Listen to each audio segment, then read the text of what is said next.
Everyone welcome to my YouTube channel एडको classes. My name is Manish और आप देख रहे हैं एडको क्लासेस को। दोस्तों, मैं अपने चैनल के माध्यम से केवीएस एग्जाम 2023 की सीरीज चला रहा हूं, जो आगामी पीजीटी इंग्लिश होने वाली है एग्जाम्स, उसको ध्यान में रखते हुए ये वीडियो आप लोग के लिए काफ़ी ज़्यादा इंपॉर्टेंट है, जो नेक्स्ट 23 फेब को एग्जाम्स देने वाले हैं। दोस्तों, उस सीरीज में केवीएस की एग्ज़ाम जो होने वाली है उसी को आगे बढ़ाते हुए आज की वीडियो में हम बात करेंगे NCERT hornbill class 11th the class 11th का जो चैप्टर का नाम है, पोयम है आज का, तो द लेबर्नम टॉप का जो आज का वीडियो में हम डिस्कस करेंगे। इसमें हम ये डिस्कस करेंगे, पहले तो हम लोग समझेंगे इसको, इसकी समरी को समझ लेंगे, फिर उसके बाद कौन कौन किस टाइप का क्वेश्चंस आपके एमसीक्यू के रूप में एग्जाम्स में, केवीएस एग्जाम्स में आपको पूछे जा सकते हैं, और इम्पॉर्टेंट क्वेश्चंस को डिस्कस करेंगे और कुछ मीनिंग को समझेंगे, लिटरेरी डिवाइस को समझेंगे, ताकि आपके एग्जाम्स में आप जब जाएं वहाँ पर तो आपको कोई प्रॉब्लम किसी प्रकार का ना हो। तो दोस्तों, उन सारे इम्पॉर्टेंट क्वेश्चंस को मैंने यहाँ समावेश करने की कोशिश किया हूँ जो आपके लिए इम्पॉर्टेंट होगा। तो वीडियो को बिना डिले के स्टार्ट करते हैं। तो बने रहे मेरे साथ। वीडियो पसंद आने के बाद लाइक शेयर सब्सक्राइब जरूर कर दें, और बेल आइकन अभी तक नहीं दबाया है तो उसको बेल आइकन को दबा दें, ताकि मेरा नोटिफिकेशन हमेशा आपके पहले मिल जाए और आपकी प्रिपरेशन सबसे आगे हो। चलिए आगे स्टार्ट करते हैं, ठीक है।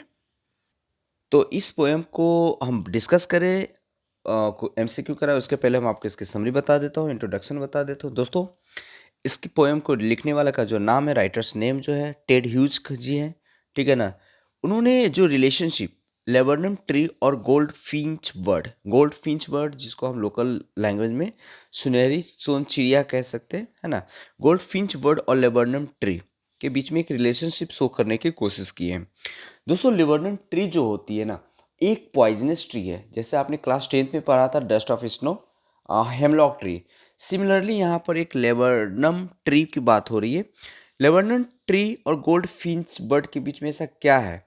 तो दोस्तों, गोल्ड फिंच जो बर्ड है यहाँ पर अपना नेस्ट बनाती है ना। और नेस्ट इसलिए बनाती है क्योंकि ये पॉइजनस है। पॉइजनस इसलिए, पॉइजनस ट्री पर नेस्ट बनाने के पीछे रीजन है कि जो बाकी का क्रिएचर्स है, एनिमल, उनके नेस्ट को, उनके घोंसले को मतलब तोड़े नहीं, और अच्छे से उनका जो हाउस है, नेस्ट है, वो सेफ रहे। इसलिए इस लेबर्नम ट्री और गोल्डफिंच बर्ड के बीच में राइटर के द्वारा, ऑथर के द्वारा, जो टेड ह्यूज जी हैं, उन्होंने एक्सप्लेन करने की, रिलेशनशिप शो करने की कोशिश की है। जो ट्री है दोस्तों, उसका जो येलो है, और वो साइलेंट और डेथ को शो करता है, रिप्रेजेंट करता है। जो ट्री है ना, वो चिड़िया यानी गोल्ड फिंच को आने से पहले एक डेथ की तरह होता है, एक साइलेंट वे में होती है। और जब चिड़िया रहती है तो अलाइव हो जाता है, जिंदा हो जाता है ना। यंग वंस के आने से, चहचहाने, चिरपिंग करने की वजह से वो बर्ड में जान आ जाती है, और उसके बाद फिर वो जब चला जाता है तो फिर अगेन वो डेथ हो जाती है। तो यहाँ पर बात हो रही है कि बर्ड यहाँ पर शेल्टर बनाती है। शेल्टर आने से जो कह सकते हैं कि चिड़िया को आने से पेड़ों में जान आ जाती है, लेबर्नम ट्री में, ठीक है ना। फिर चले जाने के बाद वो डेथ की तरफ फिर से दिखता है। तो आगे क्या क्या है हम क्वेश्चंस के माध्यम से समझते हैं। इसमें जो जो इम्पोर्टेंट चीज़ें हैं उतना समझेंगे और जानेंगे और एग्ज़ाम की तैयारी करेंगे दोस्तों, ठीक है। दोस्तों, सबसे पहला क्वेश्चन आपके स्क्रीन पे ये रहा, द लेबर्नम टॉप इज क्या होता है? साइलेंट होती है, नॉइजी होती है, डेड होती है, अलाइव होती है? तो दोस्तों, इसका आंसर हो जाएगा साइलेंट। लेबर्नम टॉप जो होता है ट्री, वो साइलेंट होता है, ठीक है। नेक्स्ट क्वेश्चन पे चलते। The pome the laburnum top is set in the, जो पोएम लेबर्नम टॉप है वो कब, किस समय में सेट किया गया है, किस समय में की बात कही गई है? मॉर्निंग के टाइम में, आफ्टरनून टाइम, मॉर्निंग टाइम, या नन ऑफ दीज? तो दोस्तों, यहाँ पर हो जाएगा option number B is correct, यानी afternoon time. Okay, next question. Next question आपके स्क्रीन पे ये रहा, the laburnum top is set in the month of, जो लेबर्नम टॉप ट्री है, ये जो पोएम है, वो किस मंथ में सेट किया गया है? जुलाई, अगस्त, सितंबर, या अक्टूबर? तो option number C is correct answer. सितंबर में ये शिफ्ट किया गया है ये पोएम को, ठीक है। Move on next questions. Next question, the colour of sunlight in the afternoon of September is said to be, है ना। तो आफ्टरनून में जो सनलाइट होती है उसकी कलर कैसी हो जाती है सितंबर के महीने में? रेड, ग्रीन, ब्राउन, या येलो? तो इसका option number D, yellow, obvious yellow हो जाएगा। चलो क्वेश्चन नंबर 5 पर चलते हैं। क्वेश्चन नंबर 5 है, a few leaves of the laburnum tree is said to. जो लेबनम ट्री है उसके कुछ पत्ते क्या कहते हैं? Have been turning yellow, have become yellow, be yellow originally, या नन ऑफ द अबव। तो have been turning yellow is correct answer, have been turning yellow. Next question. Next question आपके स्क्रीन पे ये रहा, the word yellowing means be yellow, becoming yellow, yellowish, या none of the above. तो option number B is correct, becoming yellow. दोस्तों I hope आपकी तैयारी बहुत अच्छी तरीके से चल रही होगी। उम्मीद करते हैं ज़्यादा दिन अब रहा नहीं, तो आप अच्छे से तैयारी करें और इस वीडियो को देखते रहें और दोस्तों के साथ शेयर कर दें ताकि उनको भी ये हेल्प हो जाए। चलिए नेक्स्ट क्वेश्चंस पर आते हैं। तो इसका ऑप्शन बी हो जाएगा, becoming yellow. Okay next question. 7 number question में ये कह रहा है कि the mother goldfinch bird जो है कम्स, आते हैं कहाँ पर आते हैं भाई? To the laburnum tree, from the laburnum tree, both A and B, या फिर नॉन ऑफ द अबव। तो उड़कर कहाँ से आते हैं? टू किस पर आते हैं? तो टू द लेबनम ट्री पर। तो option A is correct. Next question पर चलते। दोस्तों क्वेश्चन नंबर 8 ये रहा, the mother goldfinch bird arrive with. जब मदर गोल्ड फिंच जो होते हैं वो आते हैं किसके साथ, मतलब कैसे आते हैं? The movement of the body only, या फिर the movement of the body and sound produced by itself, मतलब उड़ते हुए, या फिर आवाज़ और उड़ते हुए दोनों, ठीक है, या sound produced by itself only, या नन ऑफ द अबव। तो उड़ते हुए भी बॉडी के मूवमेंट करते हुए और साउंड निकालते हुए आते हैं, है ना? तो यानी option number B is correct answer. Next question पर चलते हैं दोस्तों क्वेश्चन नंबर 9 आपके स्क्रीन पे ये रहा, the mother goldfinch bird alight, है ना? अलाइट का मतलब यहाँ पर अलग करना, या फिर कह सकते हैं। तो option number D is correct, on the end part of branch of the laburnum tree, on the end part of branch of the laburnum tree. Option number D is correct. दोस्तों मैं आपको जो वीडियो करवा रहा हूँ ना, जो KVS series का, तो उसमें समरी और क्वेश्चन आंसर करवा दे रहा हूँ ताकि आपको कहीं इधर उधर भटकने की ज़रूरत नहीं पड़ेगा। समरी के साथ साथ आपको समझ बढ़ेगी और उससे रिलेटेड एमसीक्यू करा देंगे जो एग्जाम्स में पूछे जाएंगे। तो नेक्स्ट क्वेश्चन ये रहा, the slick movement of the mother goldfinch birds make it comparable to. तो स्लिक का मतलब होता है स्मूथ, चिकना। ओके, तो इसमें किससे कंपेयर किया गया है? Slick movement of the mother goldfinch की किससे कंपेयर किया गया? देखिए बताइए आप लोग आंसर। लिजार्ड। अपने अगर पोएम पढ़ा, बहुत ही खूबसूरत पोएम है दोस्तों। अलिजार्ड से किया गया। किससे किया गया? A lizard. Okay, option number A. Next question आपके स्क्रीन पे ये रहा, the adjective slick, slick means आपको स्मूथ मैंने बताया, चिकना, हेयर, क्वालिफाई। तो इसका आंसर आप बताएं प्लीज। ऑप्शन में पढ़ देता हूँ, the appearance of mother goldfinch bird, the movement of the mother goldfinch bird, the flight of the mother goldfinch bird, या none of the above. The adjective slick किसको क्वालिफाई करता है? तो इससे पहले क्वेश्चन में movement of the mother goldfinch आपको mention था, तो option number B is correct. Next question पर चलते हैं दोस्तों। नेक्स्ट क्वेश्चन आपके स्क्रीन पे है, the act of sitting on the end of branch on the part of the mother goldfinch bird produce. तो इसमें ये कह रहा है, द एक्ट ऑफ सिटिंग, बैठने की जो एक्ट है, on the end of the branch, branch के अंत में, on the part of mother goldfinch bird क्या प्रोड्यूस करता है? सडननेस। सडननेस का मतलब होता है चंचलता। स्टार्टमेंट, स्टार्टलमेंट का मतलब होता है विस्मिता, बोथ ए एंड बी, या फिर नन ऑफ द अबव। तो ऑप्शन नंबर आपका सी इज करेक्ट हो जाएगा, दोनों हो जाएगा। सडननेस, चंचलता, विस्मिता दोनों तरीके से बैठते हैं, है ना? चंचलता मतलब चिरपिंग, चहचहाना, इस सब तरीके से बर्ड्स अपने क्या करते हैं, अपने आप को ब्रांच पर बैठाते हैं, है ना? तो नेक्स्ट क्वेश्चन पर चलते हैं दोस्तों। नेक्स्ट क्वेश्चन स्क्रीन पे ये रहा, the adjective used to describe the mother goldfinch bird is slick, alert, abrupt, या फिर all of the above. Slick means smooth, alert means सावधान होना, अब्रप्ट मीन्स आप कह सकते हो रोकना, मतलब इस तरीके से। All of the above. तो आप मुझे बताओ क्या हो जाएगा आंसर, जल्दी बताइए आप लोग। जी हाँ, अब्रप्ट में आकस्मिक, सही बोल रहे हैं आप लोग, सही है। तो all of the above is correct answer. Next question पर चलते हैं। चलिए, द वर्ड स्लिक जो है रेफर किसको करता है? स्मूथनेस ऑफ मूवमेंट, पहला आंसर है। तो स्मूथनेस ऑफ मूवमेंट होगा आंसर, स्पीड ऑफ मूवमेंट नहीं होगा, ग्रेस ऑफ मूवमेंट बिल्कुल नहीं होगा। तो option A is correct answer. Next question पर मूव करते हैं। नेक्स्ट क्वेश्चन ये रहा आपके स्क्रीन पर, the mother goldfinch bird is alert because, the mother goldfinch bird is alert because it is her usual nature, it fears the existence of predators near by, या laburnum tree has a slippery bark, या फिर none of the above. तो इसका answer हो जाएगा आपका option number B, it fears the existence of predators here nearby. Predators बोले तो आपको कह सकते हैं कि जो शिकारी होते हैं या फिर कुछ उनको परेशान करने वाला चीज़ों को हम बोलते हैं, जो उनको उनको उनसे खतरा हो, शिकारी ही बोल सकते हैं। तो ये हो जाएगा आपका अलर्ट रहते हैं इसके वजह से, ठीक है। नेक्स्ट क्वेश्चन स्क्रीन पर ये रहा आपके पास। The mother goldfinch bird is abrupt in its movement from the branch into the middle part of the laburnum tree because, क्या होगा आंसर? It is usual with this bird the young goldfinch bird call her to come as soon as possible. It does not want to waste any time before meeting its baby, या none of the above। तो बताइए कि इसका answer क्या होना चाहिए?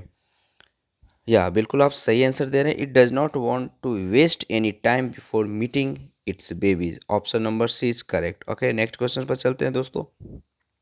The baby goldfinch bird को compare किससे किया गया? इंजन, मशीन या फ्यूल, या नन ऑफ द एबव। तो दोस्तों यहाँ पर द बेबी गोल्डफिंच बर्ड को कंपेयर मशीन से किया गया, यानी option number B is correct answer.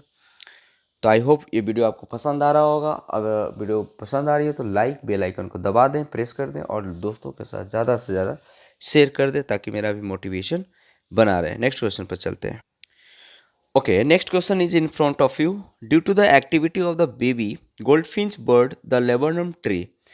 तो ट्रेम्बल्स का मतलब होता है शेक, हिलाना। Trembles, shakes and has a feeling of excitement, या has a feeling of excitement only, या नन ऑफ द अबव। तो इसका आंसर क्या हो जाएगा? जल्दी बताओ आप फटाफट। तो आपका B option is correct, trembles and has a feeling of excitement. Okay, option number B is correct answer. Next question पर मूव करते हैं। Next question, the word stock, the word stocks here means, यहाँ stock का मतलब क्या होता है? Feed, loves, rebuke या प्ले। तो ऑप्शन बी इज करेक्ट, यानी फीड सही आंसर हो जाएगा। Next question, the main purpose of the arrival of the mother goldfinch bird to the laburnum tree is to. कह रहा है the main purpose of the arrival of the mother goldfinch bird to the laburnum tree is to. तो इसका answer क्या हो जाएगा? जल्दी बताइए आप लोग फटाफट।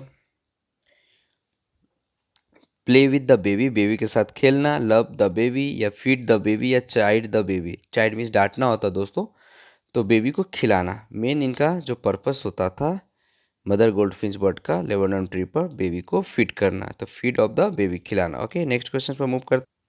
ओके, नेक्स्ट क्वेश्चन ये रहा। द वर्ब जो flirt out means, flirt out का मतलब क्या होता है? Moves away quickly, moves away slowly, moves away at an average speed, या नन ऑफ द अबव। तो ऑप्शन नंबर क्या हो जाएगा यहाँ पर? ए is correct, moves away quickly, यानी फ्लर्ट्स आउट मीन्स आउट का मतलब होता है moves away quickly. Next question पर मूव करते। नेक्स्ट क्वेश्चन आपके स्क्रीन पर ये रहा। The face of the mother goldfinch bird is said to be barred because. Okay, barred का मतलब क्या होता है? तो बार्ड मीन्स आपका वर्जित या फिर कह सकते हो अपोज। The face of the mother goldfinch bird is said to be barred because it is a made of band of one colour, it is made of band of two colour, it is a made of band of three colour, या none of the above. तो आपके पास answer क्या होना चाहिए? ये दो colour से बने होते हैं। It is a made of band of two colour, यानी option number two is. Text में आपने टेक्स्ट पढ़ा है, बहुत खूबसूरत अगर पोएम है, अगर आपने पढ़ा होगा तो बहुत मज़ा एंजॉय किया आपने। तो इसमें two band of the colours होगा। ओके, नेक्स्ट क्वेश्चन पर चलते हैं। The word mask here refer to, mask किस चीज़ को रेफर करता है? The yellow leaves of the laburnum tree, the branches of the laburnum tree, या the yellowing leaves of the laburnum tree, या नन ऑफ द अबव। तो option number क्या होना चाहिए बताइए आप लोग। तो सी, यानी C is correct answer, the yellowing leaves of the laburnum tree. ठीक है, नेक्स्ट क्वेश्चन पर चलते हैं दोस्तों। क्वेश्चन नंबर 24 आपके स्क्रीन पे ये रहा। विच figure of speech use September sunlight. September sunlight में कौन सा फिगर ऑफ स्पीच यूज किया गया? दोस्तों यहाँ पे एलिट्रेशन, सिमली, ऑक्सीमोरन और पर्सोनिफिकेशन की बात कही गई है। तो सबसे पहले आपको ये जानना होगा कि एलिट्रेशन क्या होती है, सिमली क्या होती है, ऑक्सीमोरन क्या होती है और पर्सोनिफिकेशन क्या होता है। तो पहले हम आपको बता दें कि इन सब का मीनिंग क्या होता है, उसके पहले इसका आंसर दे देता हूँ मैं। इसका आंसर डी है, पर्सोनिफिकेशन है। यानी पर्सोनिफिकेशन क्या होता है, एलिट्रेशन क्या होता है, इसको डिस्कस करते हैं ब्रीफली। ओके, तो सबसे पहले हम जानेंगे कि एलिट्रेशन क्या होता है। तो एलिट्रेशन जब सेंटेंस में अगर जो कोई वर्ड्स जिसका बिगिनिंग स्टेट कॉन्सोनेंट है और रिपीट हो रहे हैं तो वो एलिट्रेशन कहलाएगा। जैसे कि एग्जांपल्स हम समझते हैं, जैसे इस मैंने एक example sweet smell of success. दोस्तों यहाँ पर आप देख रहे होंगे कि कॉन्सोनेंट्स लेटर जो रिपीट हो रहा है एस एस एस, तो इस टाइप से एक सेंटेंस में अगर लेटर रिपीटेड होते हैं कॉन्सोनेंट्स लेटर तो उसको एलिट्रेशन कहते हैं। अब हम बात करेंगे कि सिमिली किसे कहेंगे, तो सिमिली देख लेते हैं। एक ऐसा वर्ड सिमिली जो होता है कि जो लैंग्वेज में कंपेयर टू डिफरेंट थिंग्स को कंपेयर करने के लिए यूज किया जाता है। लाइक और एज लगाकर आप कोई दो डिफरेंट थिंग्स को कंपेयर करते हैं। जैसे कि एक एग्जांपल ले लेते हैं दोस्तों, इसको इरेज कर देते हैं, है ना।